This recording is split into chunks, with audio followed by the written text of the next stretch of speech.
Craig, I wanted to ask you what it means to you to be able to take on a challenge like this, to sail the Pacific non-stop, solo, unaided, as a triple amputee, and the message that you want to send out about that to other people who might be told they can't do stuff, or perhaps just need to see somebody else doing it in front of them and feeling like anything's possible. Yeah, I first off, I want to lead from that with there's a thing called survivor bias, and that is where if I've done it, you should be able to. I want to be clear that I don't want that to be the case here. I don't think that everybody can sail across an ocean or should, but you've got your own ocean that you might want to tackle, and if you've been told don't or you can't, that's absolute crap. You have to at least try. And so if there's anyone who's watching this who is disabled and they have always wanted to try something, go and try it. Like, it's the easiest thing to do. Just instead of anyone ever saying, "Oh, do you think you could do that?" or "Maybe that's not the right thing for you," don't let them tell you that. Right?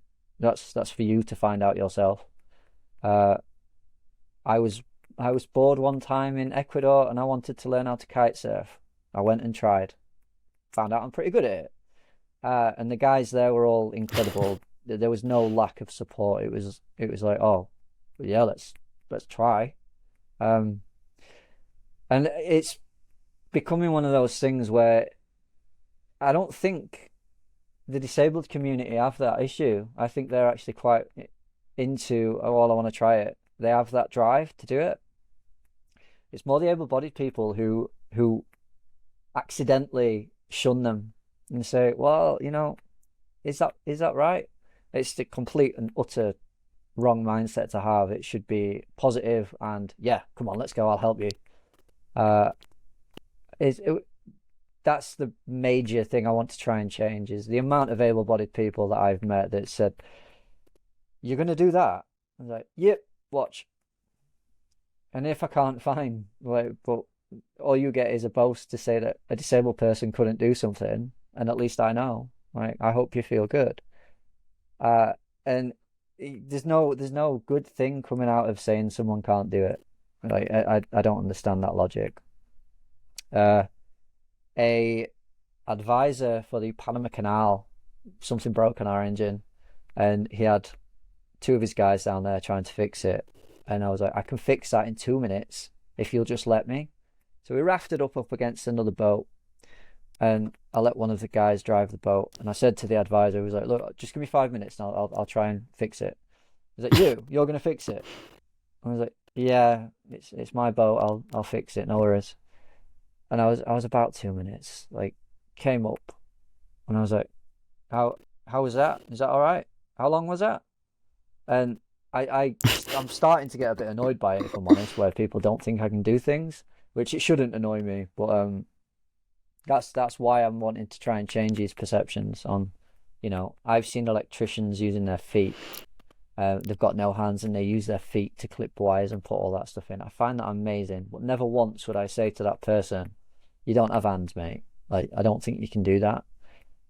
It's like, let's go, let's try it, let's figure it out. Because unless you try, you're just not going to know. And has your kind of attitude to that sort of changed in recent years? Or do you think you always sort of felt that way? Do you think you just sort of recognise it even more now because, you hear that from people and you think, that's total bollocks, I can do whatever I want to do.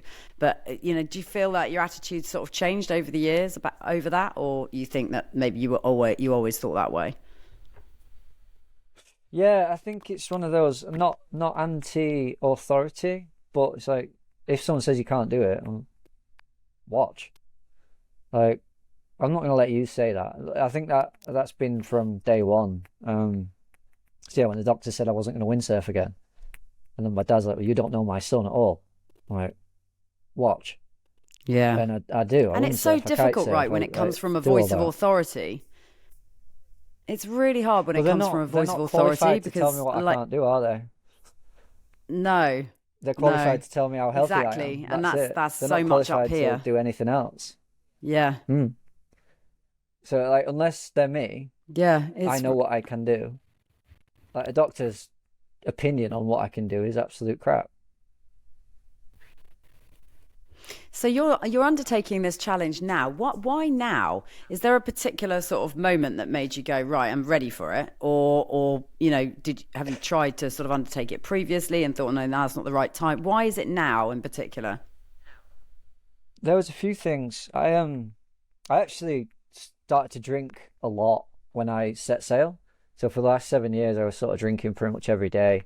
And then when my partner said, "I'm having a baby on a boat, I'd like you to be sober for it," and I couldn't, like I just could not be sober. I was like, "Oh wow, I'm an alcoholic. Like, when did that happen?" You know. Um, and so now I'm like 2 years sober. Uh, so I was like, all right, I beat alcoholism. That's like a major thing that I never thought I'd do. Like I never ever saw myself not drinking because I never thought I had a problem. And sort of with that, I was like, that's Mm. probably the biggest thing that I've ever done. Like legitimately for me, that's the biggest thing. And I was like, I wonder what else I can do. Like I could break a record. And then it sort of went on to that. And the conversation I had with my partner was, um, what are we going to do in terms of sailing for the next few years? Because it's not fair to have the kids on the boat for an ocean passage when they're only going to be, 3 and 1.5. And she's like, well, I'll go to Switzerland and you can sail the boat anywhere. I was like, all right, well, it's Japan then, isn't it? Like, we're going to Japan.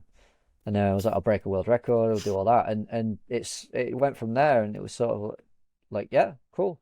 And Renata never once was like, you can sail the boat to Japan. It was like, oh, I'll meet you there. No worries. Yeah, have fun. So Brilliant. that's where all that came from. I'd never attempted it before. There was no other drive other than I just beat alcoholism, and I was like, I wonder what else I can do and what I can achieve that can help others as well.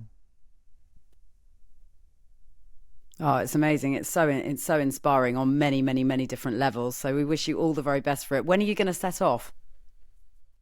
It's between January and March next year because the weather's the most Okay. important factor. Um, and yeah, we're looking for more sponsorship so that we can get all the right equipment in place and stuff like that. And Craig, what's your page for that? What's your fundraising page for that?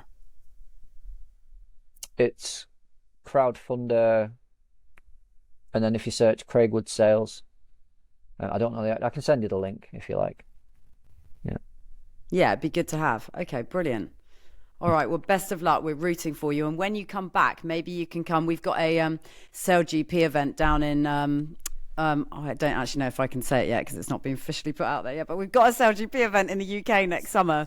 So if you and Renata would like to come Okay. down for a day, we're very happy to have you. Yeah, that'd be incredible. Yeah. Yeah. Yeah, it'd be really cool. Bring the kids as well. Okay, cool. Absolutely. Thank you so much.